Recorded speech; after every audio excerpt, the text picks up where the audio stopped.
ሻሎም ሻሎም ሻሎም ቤተሰብ እግዚአብሔር አምላኽ ሰላም ጸጋ ምሕረት ናይ ክርስቶስ ምስ ኩልኹም እዩ አነ ሓወኹም ሰላሕ ዲኔ ካብ ሲአርጂ ኢንተርናሽናል ቸርች ስቶክሆልም ስዊድን እዚ ንዝበለጸ መዓልቲ ዝበለጸ ቃል ንካፈለሉ ንጎ ዝወርድ ሓጺር ናይ መዓልቲ ቃል ፕሮግራም ናይ ኣብ ቻነልና ሰብስክራይብ ላይክ ብምግባር ናይ እዚ ፕሮግራም ተኻፈልቲ ኹኑ ሎም ንካፈሎ ቃል ልቢ ዮናታን ድብል እዩ ልቢ ዮናታን ዋው ዮናታን ካብቶም ኣብ መጽሓፍ ቅዱስ ብጣዕሚ ኣዝዩ ዘቕንእን ዘገርምን ልቢ ዝነበሮ እሙን ዓርቂ እሙን ኣፍቃሪ እሙን ፈታዊ ምስ ጊዜን ኩነታትን ዘይለዋወጥ ኣምላኽ ባህ ዘብል ንኣምላኽ ዘስምር ልቢ ዝነበሮ ሰብ እዩ ከም ዮናታን ሰባት ክርከቡ ከለዉ ዕረፍትን ሰላምን በረኸትን እዮም ዝኾኑኻ መጽሓፍ ቅዱስ ቀዳማይ ሳሙኤል ምዕራፍ 18 ክዛረብ ከሎ ከምዚ ይብል ምዕራፍ 18 ካብ 1 ኮነ ድማ ንሱ ምስ ሳኦል ዘረብኡ ምስ ወደአ ነፍሲ ዮናታን ምስ ነፍሲ ዳዊት ተኣሰረት ዮናታን ከዓ ከም ነፍሱ ገይሩ ፈተዎ ሪኢኹም ዮናታን ወዲ ሳኦል እዩ ነይሩ ሳኦል ድማ ንጉስ እዩ ነይሩ ብኻልእ ኣዘራርባ ዮናታን ወዲ ንጉስ እዩ ነይሩ ዳዊት ግን ምንም ነገር ኣይነበረን ዳዊት ንጎልያድ ምስ ሰዓሮ ዮናታን ንዳዊት ሓሳብ ምስ ረኣዮ ካብ ልቡ ፈቲዎ ካብ ልቡ ኣፍቂርዎ ናይ ዮናታን ልቢ ዝነበረ ፍቕሪ ንዳዊት ናይ ሓሶት ፍቕሪ ነበረን ምስ ጊዜን ኩነታትን ዝቕየር ፍቕሪ ነበረን ሓቀኛን ኣምላኽ ዝኸብረሉን ፍቕሪ እዩ ነይርዎ ካብ ዝገርመኩም ዮናታን ኣብ ዘመን ህይወቱ ምእንቲ እዛ ፍቕሪ እዚኣ ስለ ዳዊት ብዙሕ ነገር ይኸፊሉ ምኽንያቱ ዮናታን ንዳዊት ከም ነፍሱ ገይሩ ኣፍቂርዎ ከም ነፍሱ ገይሩ ስለ ዘፍቀሮ ዳዊት እንተደኣ ተተንኪፉ ዮናታን ከም ዝተተንከፈ ይድሕሰብ ምኽንያቱ ጓህ ዳዊት ጓህ ዮናታን እዩ ሰሓቕ ዳዊት ሰሓቕ ዮናታን እዩ ንምንታይ ትፈልጡ ኣሕዋት ከም ነፍሱ ገይሩ ይፍቂርዎ ከምዚ ዓይነት ፈታዊ ከምዚኦም ዓይነት ኣፍቀርቲ ከምዚኦም ዓይነት እሙናት ኣዕሩኽ ኣበይ ይርከቡ ርኢኹም እሙን ሰብሲ መን ይረኽቦ ኢሉ መጽሓፍ ቅዱስ እዚኦም ውህበት እዮም እዚኦም ዓበይቲ በረኸታት ውህበታት እዮም ምኽንያቱ ከምዚኦም ዓይነት ፈተውቲ ከምዚኦም ዓይነት ስሌኻ ዝሕልቑ ከምዚኦም ዓይነት ዝከላኸሉልካ ከምዚኦም ዓይነት ምስ ጊዜን ኩነታትን ኣብ ህይወትካ ዘይልወጡ ረእይዎ ዮናታን ንዳዊት ከፍቅሮ ከሎ ዮናታን ንዳዊት ከም ነፍሱ ክፈትዎ ከሎ ዳዊት ምንም ነገር ኣይነበሮን ዮናታን ግን ብዙሕ ነገር ነይርዎ ካብ ዝገርመኩም ኣብቲ ዳዊት ምንም ነገር ዘይነበሮ ልቢ ዮናታን ግን ንዳዊት ብሓቂ ተቐቢልዎ ነይሩ ምኽንያቱ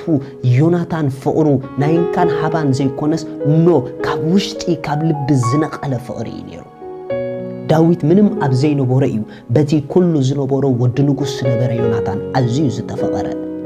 ኣቡኡን ዮናታን ኣብ ልዕሊ ዳዊት ብዙሕ መከራ ከምፅእ ምስተስአ ካብቲ ሓደ ምስ ዳዊት መከራ ዝተቐበለ ዮናታን እዩ ኣቡኡ ንዳዊት ንኸይቀትሎ ስለ ዳዊት ዝሓለፈሉ ብብዙሕ መንገዲ ዮናታን እዩ ካብ ኣቡኡ ዘህደሞ ዮናታን እዩ ካብ ጥፍኣት ዘውፅኦ ዮናታን እዩ ንምንታይ ትፈልጡ ዮናታን ንዳዊት ዝነበሮ ፍቕሪ ሓቀኛ እዩ ነይሩ ርእዩ ኣሕዋት ዮናታን ብሰላም ዓሪፉ ክነብር ኣብ ቤቱ ይኽእል ነይሩ እዩ ምእንቲ ዳዊት ክብል ግን ሰላሙ ገዲፍዎ ምእንቲ ዳዊት ክብል ግን እቲ ኮምፈርት ዝነበረ ናቱ ዞን ኣፍሪስዎ ምእንቲ ዳዊት ክብል ግን ኣብ ቤቱ ንህውከት ርእሱ ሕሊፍ ይሂቡ ንምንታይ ዝኹሉ ህውከት ኣብ ልዕሊ ዮናታን መፂኡ ምእንቲ ዳዊት ምኽንያቱ ዮናታን ንዳዊት ከም ነፍሱ እዩ ዘፍቅሮ ነይሩ ሓቀኛ ፍቕሪ ነይርዎ ኣብ ጊዜ ደሓን ኣፍቂሩ ኣብ ጊዜ ዘይደሓን ድልወጥ ልቢ ኣይነበሮን ርኢኹም ከምቶም ኣብ ጊዜ ደሓን ደድሕሪኻ ጎዮም ኣብ ጊዜ ንፋስ ሕቆኦም ዝቡኹ ዓይነት ሰባት ኣይኮነን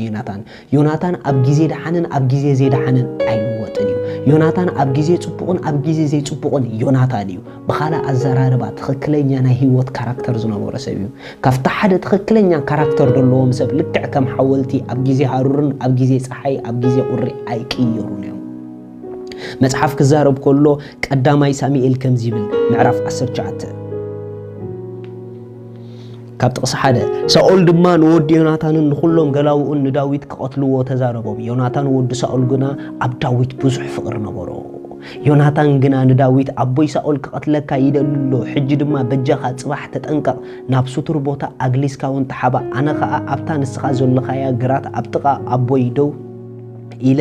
ኣነ ብዛዕባኻ ክዛረቦ እየ ገለ እንተርኢኹ ክነግረካ እየ ኢሉ ነገሮ ዮናታን ድማ ንብኡ ሳኦል ዳዊት ኣይበደለካን ግብሩ ከዓ ንዓኻ ዓብ ጥቕሚ እዩ እሞ ንጉስ ብጊሊኡ ዳዊት ኣይሕጣእ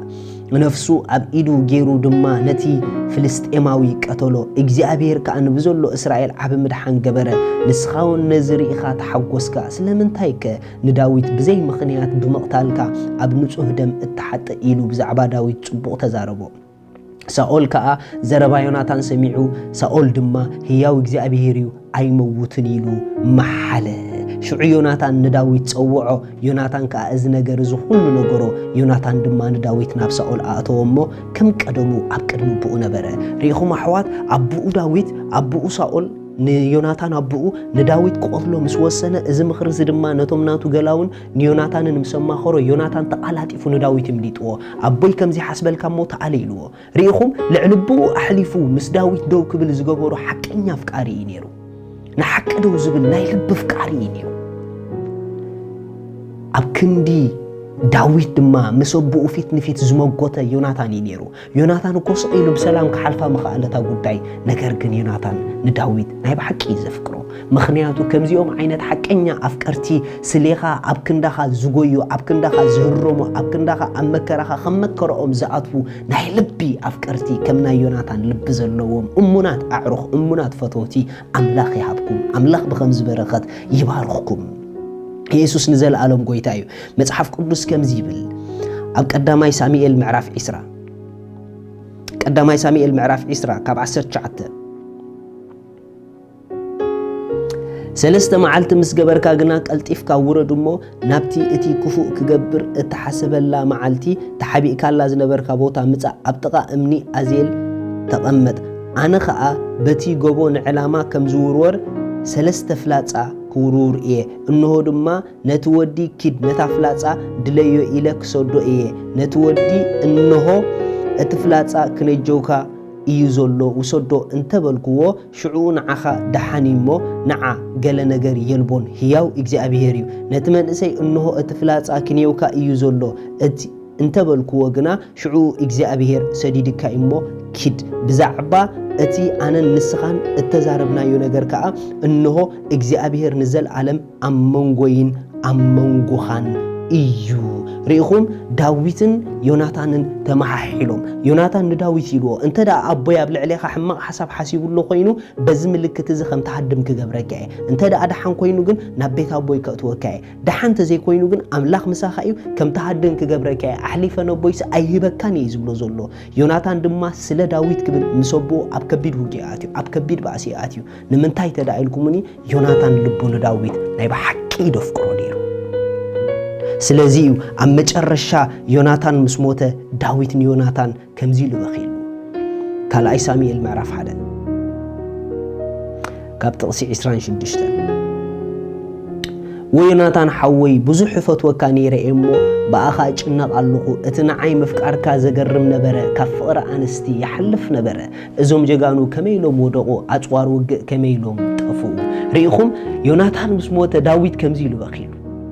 ዮናታን ብዙሕ ዝፈትወካ ነይረ ኢልዎ እቲ ንዓይ ምፍቃርካ ከኣስ ዘገርም ኢልዎ ካብ ፍቕሪ ንሰበይቲ ከኣስ ዝሓልፍ ነይረ ኢልዎ ሪኢኹም ኣሕዋት ከም ዮናታን ዓይነት ልቢ ዘለዎም ኣፍቀርቲ ኣብ ህይወትኩም ብኩሉ ምዕራፋት ደው ዝብሉልኩም ስለይኹም ዘይልወጡ ኣብ ግዜ ደሓንን ኣብ ግዜ ዘይደሓንን ንጉዳይኩም ከም ጉዳዮም ገይሮም ዝሕዙ ኣብ ናትኩም ነገር ከም ናቶም ነገር ገይሮም ርእሶም ዘእትዉ ንፅቡቅኩምን ንዓወትኩምን ዝጎይልኩም እግዚአብሔር በዞም ሰባት እዚኦም ኣብ ዘመን ህይወትኩም ይባርኽኩም ከም ዮናታን ንዳዊት ልቢ ዘለዎም ፈተውታ ኣምላኽ ይሃብኩም ከም ዮናታን ልቢ ንዳዊት ዘለዎም ተኻናኸንቲ ሰባት እግዚአብሔር ይሃብኩም ዮናታን ናይ ብሓቂ ፍቕሪ ስለ ዝነበሮ ንዳዊት ዳዊት ከዓብየሉ ጥራሕ ዝምነ ነይሩ ንጉስ ክትከውን ኢኻ ስኻ ይብሎ ነይሩ ሪኢኹም ኣሕዋት ሓቀኛ ኣፍቀርቲ ልዕሊኦም ስኻ ክትከውን ዝጎዩ ልዕሊኦም ንኽገብሩኻ ዝፅዕትዮም ምኽንያቱ ከምዚ ዓይነት ፍቕሪ ዘለዎ ሰብ ኣብ ህይወትኩም ክመጽእ ከሎ ብሓቂ ብብዙሕ መንገዲ ንለውጥ ክኾኑኹም እዮም ንኣምላኽ ሰማይ ከምዚኦም ዓይነት ሰባት ኣብ ቅድሚኹም የዳልወልኩም ልቢ ዮናታን ንዳዊት ንኣምላኽ ዘስመረ ልቢ እዩ ኢየሱስ ክርስቶስ ንዘለዓለም ጎይታ እዩ ሎሚ ንጎይታና ኢየሱስ ክርስቶስ ኣብ ህይወትኩም ወሲንኩም ደይ ተቐበልኩም ሰባት በዚ መዓልቲ እዚ ንጎይታ ክትቀበሉ ዕድመ ነቕርበልኩም ምኽንያቱ እታ መዓልቲ ምድሓን ሎሚያ ፅባሕ ኣይትበሉ እቶም ክትቅበሉ ንጎይታ ዝወሰንኩም እዛ ጸሎት ምሳይ ጸልዩ እግዚአብሔር ኣቦ ስለ ውድኻ ኢየሱስ ክርስቶስ የመስክነካ ኣለኹ የኣምን ኣለኹ ኢየሱስ ክርስቶስ ስለ ኃጢአተይ ከም ዝተሰቕለ ዕዳ ኃጢአተይ ከም ዝኸፈሎ ኣብ መስቀል ይኣምን ኣለኹ ስለይ ከም ዝሞተ ይኣምን ኣለኹ ብሳልሰይቲ መዓልቲ ኣምላኽ ካብ ሞታት ከም ዘተንስኦ ኣብ የማን ኣምላኽ ከም ዝተቐመጠ ይኣምን ኣለኹ ንኢየሱስ ክርስቶስ ብምእማነይ ካብዛ ሰዓት ውሉድ ኣምላኽ حدش فطرت كوين الله منفس قدوس بشم يسوس يقبلك الله آمين እግዚአብሔር ይባርክኩም እዛ ጸሎት ጸሎኹም በዚህ ተحت ዘሎ ኮንታክት ግበሩና ተባረኹ